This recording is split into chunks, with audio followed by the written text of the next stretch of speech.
समय की होती है, लेकिन विकल्पों की खुशी उम्र भर साथ रहती है। लेखक बताता है कि जब हमारे पास थोड़ा भी सुरक्षित पैसा होता है तो हम फैसले मजबूरी में नहीं, चुनाव से लेते हैं। उदाहरण के लिए, किसी नापसंद नौकरी में टिके रहना या अनचाहे रिश्तों में रहना अक्सर इस बात पर निर्भर करता है कि हमारे पास विकल्प मौजूद हैं या नहीं। पैसा उन बंद दरवाजों को भी खोल देता है जिन्हें हम हमेशा असंभव समझते हैं। इसलिए किताब में कहा गया है कि पैसा आपके जीवन के रास्ते को चौड़ा कर देता है। इस हिस्से में एक और महत्वपूर्ण बात कही गई है कि जब लोग पैसे बचाने को बोझ समझते हैं तो वे असल में उसके असली मायने को समझ ही नहीं रहे होते। पैसा बचाना सिर्फ भविष्य के लिए तैयारी नहीं है, बल्कि अपने लिए मन की शांति और लचीलापन बनाना है। लेखक इसे शांति का बीमा कहता है, क्योंकि जब आपके पास रिजर्व होता है तो जीवन की मुश्किलें उतना नहीं डराती जितना वे बिना तैयारी के डराती। किताब में यह भी कहा गया है कि लोग अक्सर इस बात का एहसास नहीं कर पाते कि पैसा सिर्फ आज का खर्च नहीं बदलता, बल्कि कल की संभावनाएं भी बदल देता है। कभी कभी एक छोटी सी बचत, एक छोटी सी समझदारी आने वाले समय में बड़े फैसले लेना आसान बना देती है। और कई बार छोटे जोखिम लेने का साहस भी इसी वजह से पैदा होता है कि आपको पता होता है कि पीछे एक सुरक्षा है। लेखक इस बात पर भी ध्यान दिलाता है कि आज के समय में लोग जितना दिखावे पर खर्च करते हैं उतना ही वे अपनी आज़ादी को कम कर लेते हैं। हर बार जब हम वो चीज़ खरीदते हैं जिसकी हमें तत्काल जरूरत नहीं थी, हम अपने भविष्य का एक हिस्सा बेच देते हैं। किताब कहती है कि हमें चीज़ों में नहीं, अपने समय और अपने विकल्पों में निवेश करना चाहिए, क्योंकि इन्हीं से असल खुशी निकल कर आती है। इस हिस्से में लेखक ये भी समझाता है कि कई बार पैसा सिर्फ इसलिए खत्म हो जाता है क्योंकि हम सोचते नहीं हैं कि हमें असल में किस चीज़ की कीमत चुकानी पड़ रही है। हर खरीद के पीछे एक अनसीन कॉस्ट होती है, वो विकल्प जिसे हमने खो दिया। ये बात जितनी जल्दी समझ आए उतना ही पैसे का प्रबंधन आसान हो जाता है। किताब बताती है कि इस अदृश्य कीमत को समझना ही समझदार वित्तीय निर्णयों की शुरुआत है। किताब ये भी कहती है कि पैसा हमें ये भी सिखाता है कि कब रुकना है। हर इच्छा पूरी करना खुशी नहीं देता, कई बार रुक जाना ज्यादा संतोष देता है। जब आपके पास अपने मन का चुनाव करने की क्षमता होती है, तब आप समझते हैं कि कौन सी चीजें आपके जीवन को सच में बेहतर करती हैं और कौन सी चीजें सिर्फ दिखने में अच्छी लगती हैं। विकल्पों की यही ताकत असली आत्मविश्वास को जन्म देती है। इस भाग का मुख्य संदेश यही है कि पैसे की असली ताकत खरीदारी नहीं, बल्कि विकल्प है। और जब हम ये समझ जाते हैं कि हमारा उद्देश्य ज्यादा दिखाना नहीं, बल्कि ज्यादा स्वतंत्र होना है, तब हम पैसे को एक बोझ नहीं, बल्कि एक साथी की तरह इस्तेमाल करते हैं। यही बदलाव हमारी जिंदगी में स्थायी शांति और सच्ची खुशी लाता है। किताब इस हिस्से में सबसे पहले ये बताती है कि पैसा कमाना और पैसा संभालना दो बिल्कुल अलग कला है। बहुत से लोग बड़ी कमाई करते हैं, लेकिन सही फैसलों की कमी के कारण उन्हें उस कमाई का फायदा नहीं मिलता। लेखक कहता है कि वित्तीय समझ सिर्फ यह नहीं है कि आपको कितना मिलता है, बल्कि यह है कि वो पैसा कितने समय तक आपके काम आता रहता है। कई लोग बिना सोचे इतना खर्च कर देते हैं कि पैसा उनके पास टिक ही नहीं पाता। लेखक एक महत्वपूर्ण बात समझाता है कि पैसा संभालने की कला भविष्य के बारे में सोचने से शुरू होती है। जब हम सिर्फ आज के बारे में सोचते हैं तो हम हर वो चीज़ महत्वपूर्ण मान लेते हैं जो अभी हमें खुशी दे सकती है। लेकिन जब हम भविष्य की दृष्टि से सोचते हैं तो समझ में आता है कि कुछ फैसले अभी रोक लेने से आगे चलकर जिंदगी बहुत आसान हो सकती है। यह आदत धीरे धीरे हमारे भीतर आर्थिक अनुशासन पैदा करती है। इस भाग में किताब इस बात पर जोर देती है कि व्यवहारिक आदतें किसी भी योजना से ज्यादा शक्तिशाली होती हैं। आप कितनी भी जटिल निवेश योजनाएं बना लें, अगर आदतें नहीं बदली तो कोई भी योजना टिक नहीं पाएगी। लेखक कहता है कि असली ताकत उन छोटी छोटी आदतों में होती है, जैसे कि अपने खर्च पर नजर रखना, अनावश्यक खरीद को टालना और अपनी आय का एक छोटा हिस्सा नियमित रूप से बचाना। किताब बताती है कि बहुत से लोग अपनी समस्याओं के लिए पैसा दोषी मान लेते हैं, लेकिन असल समस्या कई बार हमारी आदतें होती हैं। अगर आदतें गड़बड़ हैं तो चाहे जितनी कमाई बढ़ जाए, समस्या वैसी की वैसी रहती है। लेखक याद दिलाता है कि अच्छी आदतें आपको आर्थिक तनाव से बचाती हैं और खराब आदतें धीरे धीरे आपके बढ़ते हुए पैसों को भी चुपचाप खत्म करती रहती हैं और लगातार किए गए अच्छे फैसलों से आती है। लोग सोचते हैं कि कोई एक बड़ा कदम उन्हें अमीर बना देगा, लेकिन लेखक कहता है कि असली बदलाव छोटे कदमों की लंबी यात्रा से आता है। स्थिरता ही वो ताकत है जिससे पैसा समय के साथ बढ़ता है और आत्मविश्वास भी बढ़ता है। किताब ये भी बताती है कि आर्थिक अनुशासन के लिए जरूरी है कि आप उन चीजों से दूरी बनाएं जो सिर्फ दिखने में आकर्षक हैं। कई बार खर्च इसलिए नहीं होता कि वो जरूरी है, बल्कि इसलिए होता है कि हम खुद को रोक नहीं पाते। लेखक कहता है कि यदि रोकना सीख लिया तो कमाई अपने आप ज्यादा उपयोगी लगने लगती है। इसी अनुशासन से जीवन में साफगई आती है कि कौन सा खर्च वास्तव में जरूरी है। लेखक ये भी समझाता है कि अच्छी वित्तीय आदतें हमें सिर्फ पैसे नहीं देती, बल्कि जीवन में स्थिरता और सुरक्षा की भावना भी देती है। जब आपको पता होता है कि आप अपने पैसों पर नियंत्रण रखते हैं, तो आपका आत्मविश्वास बढ़ता है, हर चुनौती हल्की लगती है और भविष्य का डर कम होने लगता है। यही वो मानसिक शांति है जो किसी भी महंगी चीज से नहीं खरीदी जा सकती। इस पूरे हिस्से का सार यही है कि पैसा पाना उतना महत्वपूर्ण नहीं है जितना महत्वपूर्ण है उसका सही इस्तेमाल और सही आदतें। किताब सिखाती है कि अगर आप अपनी आदतों को बेहतर बना लें तो पैसे के फैसले आसान हो जाते हैं और आपका जीवन धीरे धीरे मजबूत, संतुलित और सुरक्षित बनता जाता है। यही असली आर्थिक स्वतंत्रता की जड़ है। किताब ये बताती है कि जब आप पैसे के साथ अपने रिश्ते को बदल लेते हैं, मतलब पैसों को सिर्फ दिखावा या स्वार्थ का माध्यम न बनाकर उसे एक साधन समझने लगते हैं, तब आपकी जिंदगी बदलने लगती है। पैसा फिर आपका गुरुत्वाकर्षण नहीं बनता, बल्कि एक सपोर्ट बन जाता है। आप उसे नियंत्रित करते हैं, वो आपको नहीं रोकता। यही बदलाव असली आजादी की शुरुआत है। लेखक कहता है कि इस समझ के साथ आप अपने खर्च, अपनी बचत और अपनी इच्छाओं के बीच संतुलन बना सकते हैं। आप ये चुन सकते हैं कि किन चीजों के लिए पैसे खर्च करें और किन चीजों के लिए पैसे बचाएं, सिर्फ भावनाओं या दिखावे की वजह से नहीं। इस चुनाव की आजादी आपको हल्का महसूस कराती है और जिंदगी को सरल बनाती है। किताब ये भी बताती है कि जब आप अपनी प्राथमिकताओं को पहचान लेते हैं, मतलब ये पता हो कि आपके लिए क्या सच में जरूरी है, तो खर्च करना या बचत करना आसान हो जाता है।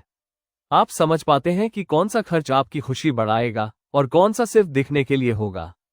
इससे न केवल आपका पैसा सुरक्षित रहता है, बल्कि आपकी मानसिक शांति भी बनी रहती है।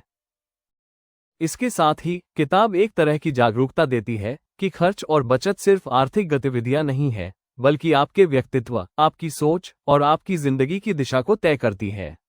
जब आप इस बात को महसूस करते हैं, तब हर पैसा खर्च करने से पहले आप खुद से एक सवाल पूछने लगते हैं, क्या ये खर्च मेरे लिए है या सिर्फ किसी धारणा या डर के लिए? यही सवाल आपको असली समझ की ओर लेकर जाता है। किताब में यह भी कहा गया है कि कभी कभी सबसे बड़ी कामयाबी यह नहीं होती कि हमने कितना कमा लिया, बल्कि यह होती है कि हमने कितना समझदारी से खर्च किया, कितना समझदारी से बचाया और हमारी खुशियां कितनी सच्ची रहीं।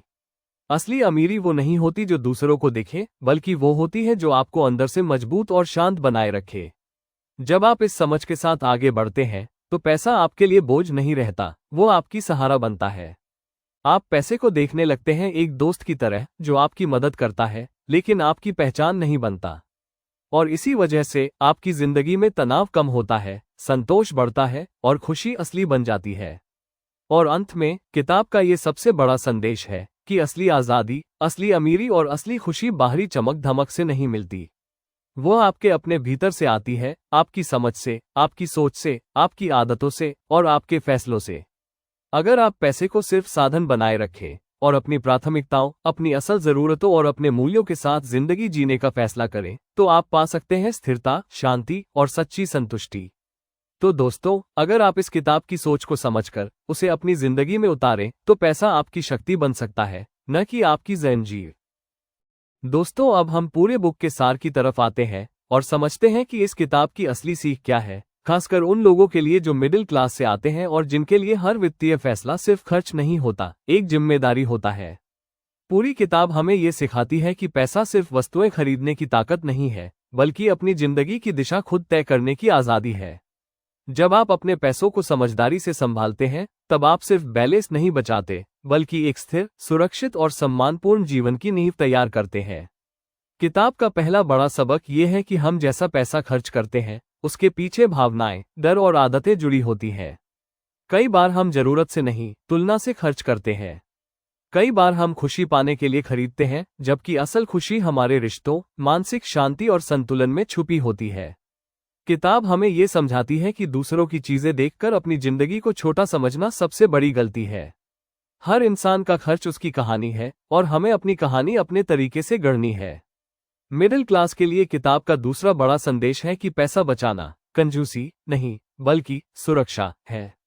जब हमारे पास थोड़ा भी सुरक्षित पैसा होता है, तो हम नौकरी बदलने, जोखिम लेने, बीमारी का सामना करने और परिवार की मदद करने में ज्यादा मजबूत महसूस करते हैं। ये सुरक्षा ही असली संपत्ति है। आपको कमाने से ज्यादा टिकाऊ आदतें बनानी जरूरी है, क्योंकि आदतें मजबूत हों तो कमाई खुद बेहतर लगने लगती है। किताब का तीसरा अहम सबक है कि खर्च करने से पहले रुककर सोचना हमारे पैसे की ताकत बढ़ा देता है। मिडिल क्लास के लिए हर खर्च का एक अनसीन कॉस्ट होता है, मतलब आप एक चीज लेते हैं तो किसी दूसरे विकल्प को खो देते हैं। इसलिए जब भी आप कोई बड़ा खर्च सोचें, खुद से पूछें, क्या ये चीज मेरी जिंदगी बेहतर करेगी या बस पल भर की खुशी देगी? ये सवाल सीख लेना ही आधी जीत है। किताब बताती है कि अच्छी वित्तीय जिंदगी बड़े फैसलों से नहीं बनती, छोटे छोटे नियमित कदमों से बनती है। मिडिल क्लास के लिए ये सलाह सोने जैसी है, क्योंकि हम एक ही बार में बहुत बड़ा निवेश नहीं कर सकते, लेकिन हर महीने थोड़ा थोड़ा करके एक मजबूत नींव जरूर बना सकते हैं। धीरे धीरे बचत, धीरे धीरे निवेश और धीरे धीरे खर्च में सुधार, यही स्थिरता आपको मजबूत बनाती है। पूरी किताब का चौथा बड़ा संदेश है कि पैसा दिखावे की चीज नहीं, बल्कि समय खरीदने की मशीन है। जब आप पैसे बचाते हैं तो असल में आप अपने भविष्य का समय सुरक्षित रखते हैं। पैसा आपको महत्वपूर्ण मौकों पर ना कहने की ताकत देता है, ना ओवरवर्क के लिए, ना गलत नौकरी के लिए, ना खराब रिश्तों के लिए। यह आज़ादी वही महसूस कर सकता है जिसका आर्थिक आधार थोड़ा भी स्थिर हो चुका हो। किताब ये भी समझाती है कि आपको अपनी जिंदगी के मुताबिक खर्च करना चाहिए, ना कि किसी और की लाइफस्टाइल देखकर। मिडिल क्लास के लिए ये बेहद जरूरी है, क्योंकि तुलना करने से बजट बिगड़ता है, तनाव बढ़ता है और संतोष खत्म हो जाता है। आपकी प्राथमिकताएं, आपकी जरूरतें, आपका परिवार और आपकी वास्तविकता ही आपके वित्तीय फैसलों की दिशा होनी चाहिए, न कि दुनिया क्या सोचती है। और आखिर में पूरी किताब का सबसे बड़ा निष्कर्ष यही है कि पैसा एक साधन है, जीवन नहीं। इसे सही दिशा दें, सही आदतें बनाएं और अपने मूल्यों के साथ खर्च करना सीखें। इससे न सिर्फ आपका बैंक बैलेंस मजबूत होगा, बल्कि आपका मानसिक संतुलन, आपका आत्मविश्वास और आपकी खुशी भी मजबूत होगी।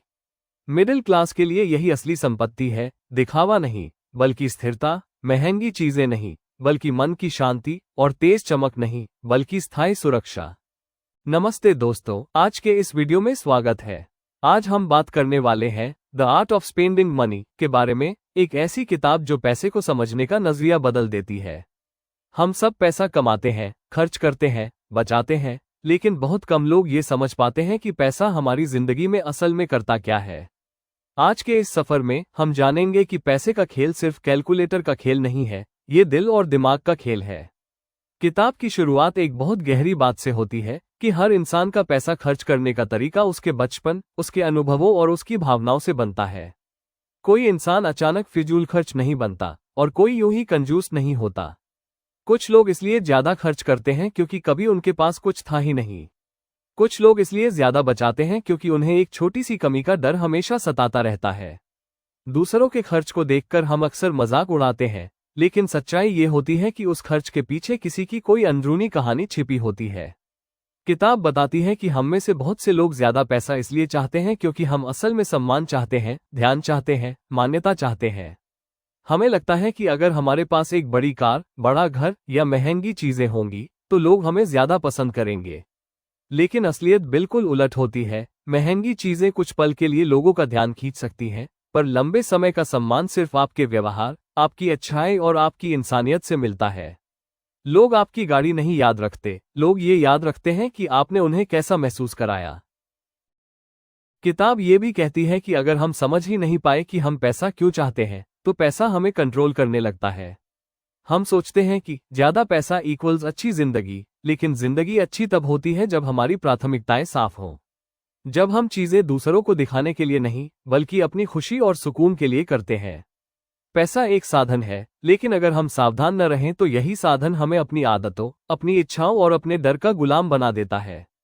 इस पूरे हिस्से का असली संदेश यही है कि पैसों को समझने की शुरुआत खुद को समझने से होती है।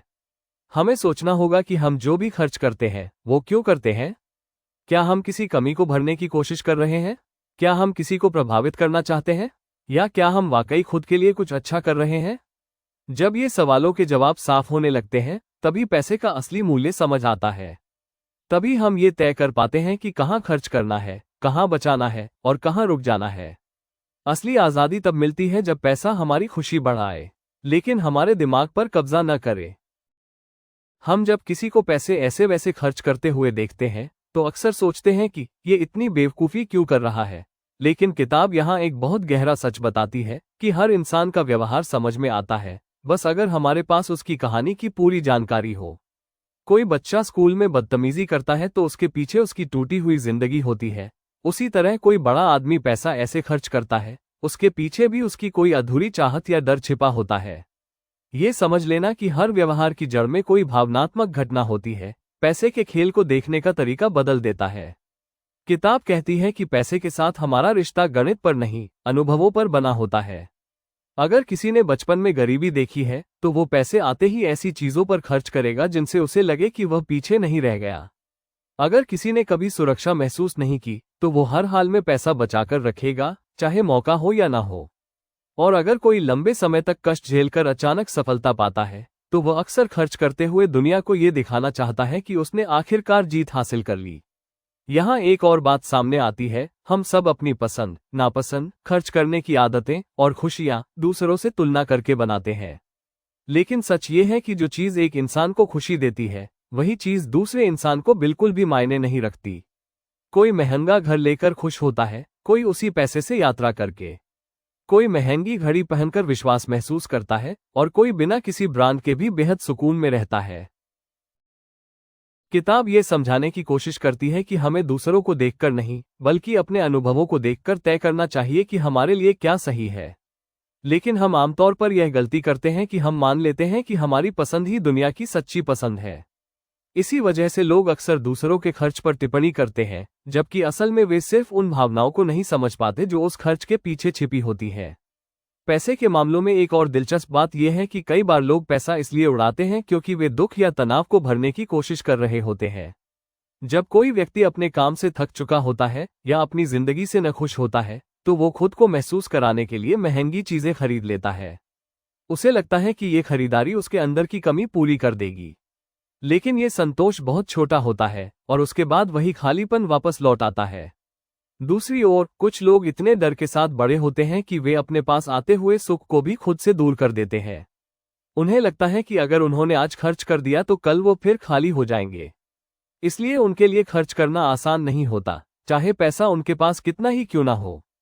किताब कहती है कि पोस्ट ट्रॉमेटिक ब्रोकनेस यानी गरीबी की चोट कई लोगों के दिल और दिमाग में इतने गहरे बैठ जाती है कि पैसा बढ़ने के बाद भी डर नहीं जाता। किताब के इस हिस्से का सबसे बड़ा संदेश ये है कि हम पैसे के बारे में जितना सोचते हैं उससे कहीं ज्यादा हमें खुद के बारे में सोचना चाहिए। हमें खुद से पूछना चाहिए कि हम जैसा खर्च करते हैं वैसा क्यों करते हैं। क्या हम किसी को प्रभावित करना चाहते हैं? क्या हम खुद को किसी से कम नहीं दिखाना चाहते? या क्या हम बस अपनी पुरानी चोटों को भरने की कोशिश कर रहे हैं? ये सवाल जितने ईमानदार होंगे, हमारा पैसा उतना ही सही जगह खर्च होगा। और आखिर में ये हिस्सा हमें एक खूबसूरत याद दिलाता है कि दुनिया में कोई एक सही तरीका नहीं होता। हर इंसान उसका अपना तरीका लेकर चलता है, उसके अपने डर होते हैं, उसकी अपनी इच्छाएं और उसकी अपनी उम्मीदें। अगर हम इस बात को समझ लें तो न हम दूसरों के खर्च को गलत समझेंगे और न अपने फैसलों पर बोझ महसूस करेंगे। पैसा तभी उपयोगी बनता है जब हम उसे अपनी खुशी का सहारा बनाते हैं, न कि अपनी पहचान का जरिया। हम सब जिंदगी में एक बेहतर जीवन चाहते हैं, लेकिन अक्सर यह समझ नहीं पाते कि बेहतर जीवन होता कैसा है। इस उलझन में हम एक ही आसान निष्कर्ष पर पहुंचते हैं कि शायद ज्यादा पैसा ही बेहतर जीवन है। और इसी सोच के साथ हम कार, घर, कपड़े, गैजेट्स, इन सब चीजों को लक्ष्य बनाने लगते हैं। लेकिन किताब में एक बेहद गहरी बात कही गई है कि हमें इन चीजों की चाह इसलिए नहीं है क्योंकि ये चीजें हमें खुशी देंगी, बल्कि इसलिए क्योंकि हमें लगता है कि इनके जरिए हमें दूसरों का ध्यान, सम्मान और प्यार मिलेगा। हर इंसान की एक अंदरूनी इच्छा होती है कि उसे नोटिस किया जाए, लोग उसकी बात सुनें, उसे सराहें, उसे महत्व दें। और हम में से कई लोग गलती से मान लेते हैं कि महंगी चीजें इस सम्मान का शॉर्टकट है। हमें लगता है कि अगर हम एक बड़ी कार ले आएंगे, अगर हम ब्रांडेड कपड़े पहनेंगे, अगर हमारा घर चमकता हुआ दिखेगा तो लोग हमें अधिक महत्व देंगे। और शुरुआत में थोड़ी देर के लिए ऐसा होता भी है, लेकिन किताब बताती है कि यह ध्यान बहुत छोटा, बहुत अस्थायी और बहुत जल्दी फीका पड़ने वाला होता है। कहानी यह है कि महंगी चीजों से मिलने वाला सम्मान टिकाऊ नहीं होता।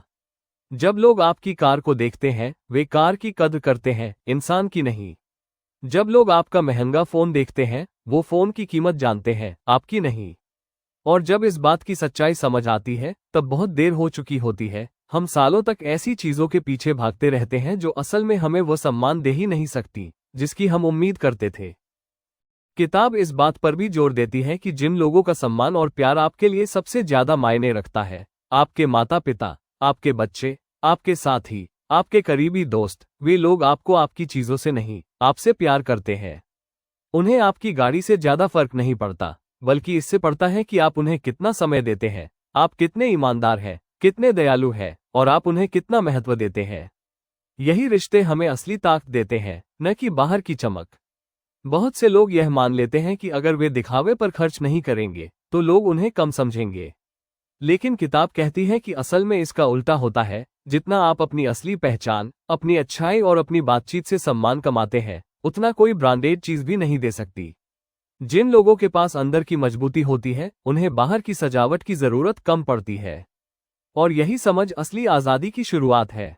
किताब में एक तर्क बहुत प्रभावशाली है कि अपना नाम, अपना काम और अपना चरित्र अगर इतना मजबूत बना ले कि लोग आपको उसी के लिए पहचाने, तो दिखावे की चीजों की चाह अपने आप कम हो जाती है। जिस दिन आपको लगे कि आपकी पहचान किसी चीज से नहीं बल्कि आपके व्यक्तित्व से बनती है, उस दिन खर्च की सारी उलझनें हल होने लगती हैं। क्योंकि अब आपको दूसरों को प्रभावित करने की दौड़ में नहीं रहना पड़ता। किताब ये भी कहती है कि अगर हम सम्मान गलत जगह ढूंढेंगे तो हमें निराशा ही मिलेगी। महंगी चीजें थोड़े समय के लिए लोगों की आंखें घुमा सकती हैं, लेकिन लंबे समय तक जो चीज टिकती है वह है आपके मूल्य, आपकी बात, आपका व्यवहार, आपकी ईमानदारी। पैसा इन चीजों को खरीद नहीं सकता, वो बस इन्हें और बेहतर तरीके से जीने का मौका देता है। इस सेक्शन का असली संदेश यही है कि अगर आपको ध्यान, सम्मान और प्यार चाहिए तो वह महंगी चीजों में नहीं छुपा होता। वह आपके भीतर की अच्छाई, आपकी कोशिशों और आपके रिश्तों में छुपा होता है। जब हम ये समझ जाते हैं कि दुनिया हमारी चीजों नहीं, हमारी इंसानियत से हमें याद रखती है, तभी पैसे का इस्तेमाल सही दिशा में होने लगता है और हमारा जीवन धीरे धीरे हल्का, सरल और ज्यादा खुशहाल हो जाता है। किताब इस बात पर जोर देती है कि दुनिया आमतौर पर वही देखती है जो चमकता है, कार, घर, कपड़े, छुट्टियां। लेकिन असल खर्च, असल संघर्ष और असल त्याग वो होता है जिसे कोई नहीं देख पाता। लेखक बताता है कि हर चमकती चीज के पीछे कई समझौते, कई डर और कई अनदेखे बोझ छिपे होते हैं। हम सिर्फ नतीजा देखते हैं, सफर नहीं। और इसी कारण हम दूसरों की जिंदगी को गलत नजर से समझने लगते हैं। लेखक एक दिलचस्प बात कहता है, जब आप किसी को बड़ी चीजें खरीदते देखते हैं तो आप उसकी चीजें देखते हैं, उसकी सोच नहीं। आपको नहीं पता कि उसने उस खरीद के लिए क्या जोखिम लिया, कितनी बचत खत्म की, कितना कर्ज लिया या अपने भविष्य को कितना दांव पर रखा। किताब का कहना है कि दिखने वाला खर्च अक्सर अधूरी कहानी होता है, इसलिए दूसरों से तुलना करना हमेशा खतरनाक होता है। इसी के साथ किताब ये समझाती है कि कई लोग वो सब खरीदते हैं जो उन्हें खुद पर भरोसा दिलाए। कुछ लोग चीजें इसलिए खरीदते हैं ताकि उन्हें लगे कि वे सफल हैं। कुछ लोग इसलिए खरीदते हैं ताकि उन्हें लगे कि वे पीछे नहीं रह गए। और कुछ लोग इसलिए क्योंकि वे डरते रहते हैं कि अगर उन्होंने अभी नहीं लिया तो शायद बाद में मौका ना मिले। इन भावनाओं की वजह से कई बार लोग ऐसी चीजें ले लेते हैं जो उनकी स्थिति से मेल ही नहीं खाती। लेखक बताता है कि हमें जो दिखाई देता है वो हमेशा सच का सिर्फ एक छोटा हिस्सा होता है। उदाहरण के तौर पर, अगर कोई इंसान बहुत खर्च कर रहा है तो जरूरी नहीं कि वो बहुत खुश भी हो। और अगर कोई बहुत बचत कर रहा है तो ये भी जरूरी नहीं कि वो संतुष्ट हो। बाहर जो दिखता है वो अंदर की मनोविज्ञान को कभी पूरी तरह प्रकट नहीं करता। यही कारण है कि दूसरे लोगों की जिंदगी की तुलना अपनी जिंदगी से करना हमें सिर्फ उलझन ही देता है। किताब कहती है कि खुशहाली अक्सर उन चीजों में छुपी होती है जो दिखाई नहीं देती। मानसिक शांति, सुरक्षित महसूस करने का एहसास, भविष्य को लेकर चिंता न होना, परिवार के साथ पर्याप्त समय होना। ये सब चीजें बाहर से कभी नजर नहीं आती, लेकिन यही असली दौलत होती है। लेकिन चूंकि ये दिखाई नहीं देती, इसलिए हम अक्सर इन्हें कम समझ लेते हैं और ध्यान भटका देते हैं। इस हिस्से में एक और अहम बात सामने आती है कि लोग अक्सर आपकी सफलता या असफलता का अंदाजा सिर्फ आपकी खरीदारी से लगाते हैं। लेकिन लेखक कहता है कि ये तरीका पूरी तरह गलत है, क्योंकि किसी की चीजें उसके असली हालात नहीं दिखाती। कोई महंगी चीजें खरीदकर भी परेशान हो सकता है और कोई साधारण जिंदगी जीकर भी बेहद संतुष्ट। इसलिए दुनिया की नजरों से खुद को आंकना खतरनाक है। लेखक ये भी मानता है कि आजकल सोशल मीडिया ने इस तुलना को और तेज कर दिया है। हर कोई अपनी जिंदगी का चमकता हुआ हिस्सा दिखाता है और उसके पीछे छुपी चिंताएं, जिम्मेदारियां और संघर्ष सबके नजरों से गायब रहते हैं। यही कारण है कि अक्सर लोग दूसरों की जिंदगी देखकर सोचते हैं कि उनकी खुद की जिंदगी कहीं कम है। लेकिन किताब साफ कहती है, जो दिखता है वही सच नहीं होता। इस पूरे हिस्से का मुख्य संदेश यही है कि आपको अपने पैसे, अपने फैसलों और अपने जीवन को दूसरों की दिखती हुई चीजों से नहीं, बल्कि अपनी वास्तविक जरूरतों और भावनाओं से जोड़ना चाहिए। जब आप ये समझ जाते हैं कि हर चमक के पीछे अनदेखी कहानियां होती हैं, तो आप दूसरों से तुलना करना छोड़ देते हैं और अपनी जिंदगी को अपनी शर्तों पर जीना शुरू कर देते हैं। यही असली आजादी है और पैसे का असली मकसद भी यही है। किताब इस भाग में समझाती है कि पैसा सिर्फ चीजें खरीदने का साधन नहीं है, बल्कि वो आपको अपने जीवन के फैसलों पर नियंत्रण देने की ताकत है। कई बार लोग सोचते हैं कि महंगी चीजें खरीदना ही पैसे का असली फायदा है, लेकिन लेखक कहता है कि असली फायदा वो समय है, वो आजादी है और वो मन की शांति है जो पैसा धीरे धीरे हमारे लिए तैयार करता है। खरीदारी की खुशी थोड़े